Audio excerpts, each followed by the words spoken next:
Hola, ¿qué tal? Te habla tu amiga Alicia y el día de hoy te estoy haciendo lecturas compartidas, una manera muy singular de leer. Padres que odian. Vamos en el capítulo 3, parte 2. La tiranía del manipulador. Hay otra poderosa forma de control que, aunque es más sutil y encubierta que el control directo, no resulta menos lesiva. La manipulación, los manipuladores consiguen lo que quieren sin tener que pedirlo, sin tener siquiera que correr el riesgo de que los rechacen, por expresar abiertamente sus deseos. Todos manipulamos en diverso grado a los demás. No todos estamos tan seguros de nosotros mismos como para pedir cuanto deseamos, así que nos inventamos maneras indirectas de pedir. No le pedimos a nuestro cónyuge un vaso de vino, preguntamos si hay alguna botella abierta. Al final de una velada, no pedimos a nuestros invitados que se vayan, bostezamos. En vez de pedirle a un atrayente desconocido su número de teléfono, lo abordamos con cualquier pretexto. Los niños manipulan a sus padres tanto como estos a sus hijos. Cónyuges, amigos y parientes, todos se manipulan y los vendedores se ganan la vida manipulando a los clientes. No hay ningún mal en la manipulación en sí, que de hecho es un modo normal de comunicación humana. Pero cuando la manipulación se convierte en un instrumento de control constante, puede ser sumamente destructiva, en especial en relación padres e hijos. Los padres manipuladores son tan hábiles en el ocultamiento de sus verdaderos motivos, que sus hijos viven en un mundo de confusión. Saben que los han engañado, pero no pueden entender cómo. ¿Por qué tiene que andar siempre ayudando? Uno de los tipos más comunes de manipuladores es el servicial. En vez de despreocuparse, el servicial crea situaciones que lo convierten en una persona necesaria en la vida del hijo adulto. Esta manipulación suele presentarse con la envoltura de una ayuda muy bien intencionada, pero que su beneficiario no desea. Lee es una pecosa y jovial tenista aficionada de 32 años, que ha desempeñado muy bien su tarea como profesora de tenis en un club deportivo. A pesar de que lleva una vida social activa, está profesionalmente reconocida y tiene un buen trabajo. Empezó a atravesar periodos regulares de profunda depresión.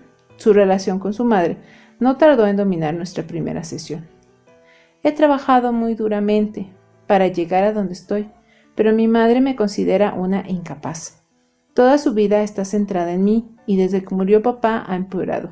No me deja en paz. Siempre me está trayendo comida porque cree que no me alimento bien.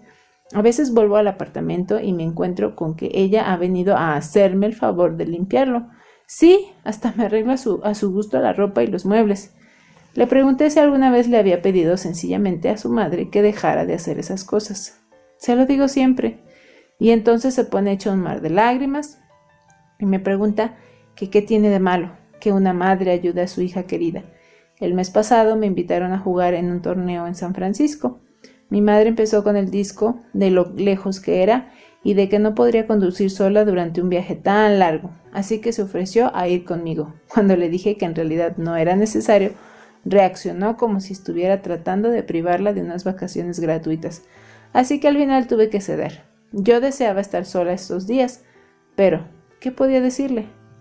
Mientras trabajábamos en su terapia, Lee empezó a entender hasta qué punto la madre había minado sus sentimientos de competencia, pero cada vez que ella intentaba expresar su frustración, la inundaba la culpa, porque su madre se mostraba tan dulce y afectuosa.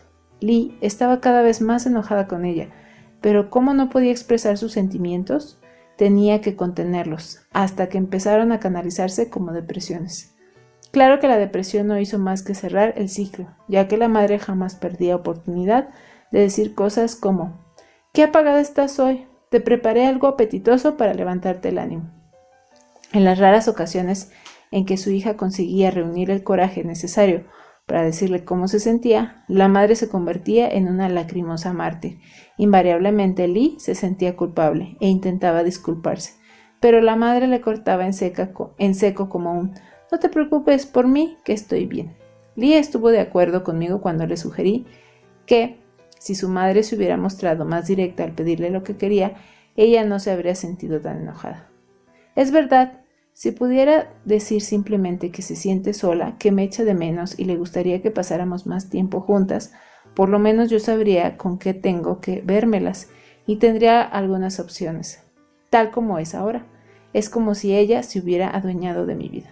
Cuando Liz se quejaba de su falta de opciones, se hacía eco de lo que sienten muchos hijos adultos de padres manipuladores. La manipulación arrincona a la gente. Para defenderse de ella, tienen que herir a alguien que solo trata de ser amable. A la mayoría de las personas les resulta más fácil ceder. Esta es la estación de la melancolía. Los padres manipuladores están como peces en el agua, en las fiestas, en las que difunden culpa como si se tratara de las felicitaciones de Navidad. Las fiestas tienden a intensificar cualquier conflicto familiar que pueda haber. En vez de anticipar el placer de las fiestas, a muchas personas las aterra el incremento de las tensiones familiares que suelen traer consigo. Uno de mis pacientes, Fred, de 27 años, que trabaja en una tienda de comestibles y es el menor de 4 hermanos, hablando de su madre me contó una historia de manipulación clásica. Mi madre siempre dio muchísima importancia a todos nosotros fuéramos a su casa para Navidad. El año pasado yo gané en un concurso de radio a un viaje en Aspen. Durante las vacaciones estaba entusiasmadísimo porque un viaje así es un lujo que jamás podría darme. Me encanta esquiar y se me brindaba una ocasión increíble de llevar a mi novia a un lugar estupendo. Los dos habíamos estado trabajando mucho, así que unas vacaciones significaban una auténtica recompensa. Pero cuando le di la noticia a mamá, fue como si se muriera. Se le nublaron los ojos y empezaron a temblarle los labios, como si estuviera para echarse a llorar, ¿sabe? Después me dijo, está bien, cariño, que la pases bien. Tal vez este año no celebremos la cena de Navidad. Y eso realmente me hizo sentir culpable. Le pregunté si de todas maneras se las había arreglado para hacer el viaje. Sí lo hice, pero en mi vida lo he pasado mejor. En mi vida la he pasado peor. Mi estado de ánimo era tan horrible que me peleaba continuamente con mi novia. La mitad del viaje me lo pasé hablando por teléfono con mi madre, con mis 2 hermanos y con mi hermana, disculpándome continuamente, de modo que no valió la pena. Me quedé francamente sorprendida de que Fred hubiera hecho el viaje. He conocido a personas que, para no sentirse culpables, han llegado a extremos mucho más increíbles que cancelar un viaje. Los padres manipuladores son maestros en el arte de explotar la culpa, y la madre de Fred no constituía la excepción.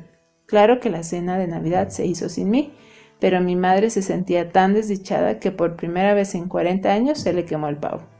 Mi hermana me puso 3 conferencias telefónicas para explicarme que así había asesinado la tradición familiar. Mi hermano mayor le dijo a todo el mundo que yo tenía que estar totalmente ido para hacer algo así, y mi otro hermano terminó de ponerme la lápida diciéndome que los hijos éramos todo lo que le quedaba, y que cuántas navidades creí yo que le quedaban a mi madre, como si yo la estuviera abandonado en su lecho de muerte o algo parecido. ¿Es justo esto, Susan? Si no tiene ni siquiera 60 años y goza de una salud perfecta. Estoy seguro de que el parrafito aquel se lo había dictado directamente ella. Lo que le aseguro a usted es que nunca más faltaría una Navidad. En vez de expresar directamente a Fred lo que sentía, su madre encargaba a los otros hijos que lo dijeran por ella. Esta es una táctica sumamente eficaz que emplean muchos padres manipuladores. Recuerden que su objetivo principal consiste en evitar una confrontación directa. En vez de acusar directamente a Fred, su madre representó el papel de mártir en la cena de Navidad. Ni siquiera sacando un anuncio en el periódico podría hacer condenado en forma más tajante a su hijo. Expliqué a mi paciente que su madre y sus hermanos habían tomado por su cuenta la decisión de pasar una Navidad desdichada. El responsable no era Fred. Los demás se habían privado por decisión propia de haber un brindis a la salud de él en su ausencia y de pasar una velada grata y entretenida. Mientras Fred siguiera creyendo que era una mala persona porque se atrevía a hacer algo por su cuenta, la madre seguiría controlándolo a través de la culpa. Finalmente Fred llegó a entenderlo así, y ahora es mucho más eficaz en el trato con su madre, aunque ella ve la seguridad de que ha recobrado a su hijo como una forma de castigo. Fred ha desplazado el equilibrio del poder hasta el punto de que las concesiones que hace se basan en una opción y no en una capitulación.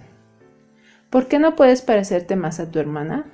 Muchos de estos padres establecen comparaciones entre un hermano o hermana y otro, a fin de conseguir que el perjudicado sienta que no es suficiente lo que hace para ganarse el afecto de sus padres.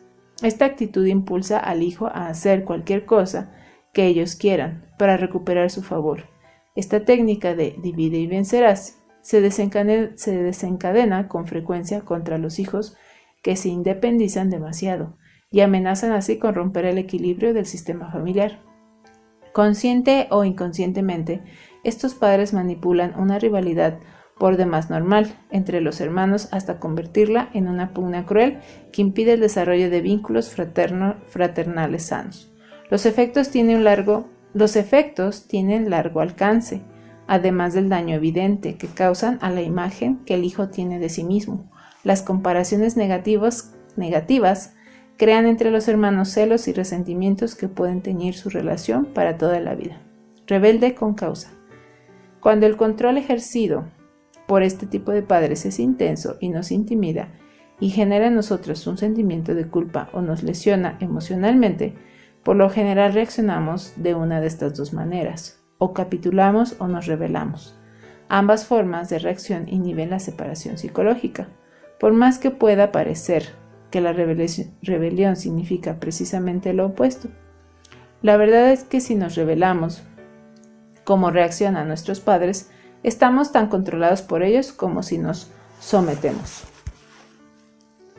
Jonathan es un apuesto y atlético soltero de 55 años, propietario de una gran compañía de software para ordenadores. En la primera sesión que tuvimos, hizo poco menos que disculparse por sus intensos sentimientos de pánico y soledad. Bueno, no quiero que empiece a penarse por mí. Tengo una casa hermosa, colecciono coches, disfruto de toda clase de posesiones y realmente llevo una vida inmejorable, pero a veces me siento muy solo. Es tanto lo que tengo y no puedo compartirlo con nadie. A veces me acosa un terrible sentimiento de pérdida por lo que podría haber tenido, una relación de intimidad y amor, y me aterra la idea de que terminaré muriéndome solo. Pregunté a mi paciente si no tenía alguna idea del porqué de tanta dificultad con sus relaciones. Cada vez que me he acercado realmente a una mujer o incluso que he pensado en casarme con alguna, me acomete el pánico y huyo. Y no sé por qué. Ojalá lo supiera. Mi madre ni siquiera me deja hablar de eso. Le pregunté cómo se sentía ante esa presión de su madre.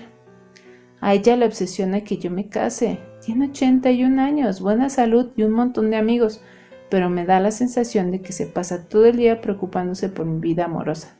Yo la quiero de veras, pero no aguanto estar con ella por eso. Vive para mi felicidad, me sofoca con ese estar pendiente de mí. No me puedo quitar a esa mujer de encima. Está siempre tratando de decirme cómo tengo que vivir mi vida, como lo ha hecho siempre. Quiero decir que si pudiera, respiraría por mí. La última frase de Jonathan es una descripción impecable de la fusión. La madre estaba tan enredada con él que se olvidaba dónde se acababa ella y empezaba su hijo. Fundía su vida con la de él. Jonathan se convertía en una extensión de ella, como si su vida fuera la de ella. Jonathan necesitaba liberarse de ese control sofocante y por eso se rebelaba y rechazaba todo lo que la madre quería para él, incluso cosas que por otra parte podría desear, como el matrimonio.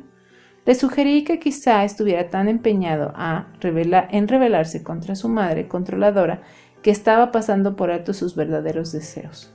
Para él había llegado a ser tan importante no ceder a los deseos de su madre que se privaba del tipo de relación con una mujer que él mismo decía necesitar. Al proceder de este modo se hacía la ilusión de ser dueño de sí, pero en realidad su necesidad de rebelión superaba el poder de su libre albedrío. Yo digo que estas rebeliones son contraproducentes. Si la capitulación representa una cara de la moneda, esta forma de rebelión es la otra. Una rebelión sana constituye un ejercicio activo de la libre opción, algo que alimenta el crecimiento personal y la individualidad. La rebelión contraproducente es una reacción contra un padre o madre controlador, un ejercicio en el cual los medios intentan justificar un fin insatisfactorio, y esto rara vez favorece a nuestros verdaderos intereses. Y con esto termino la parte 2 del capítulo 3. Si te gustó, dale like, comparte y suscríbete a mi canal.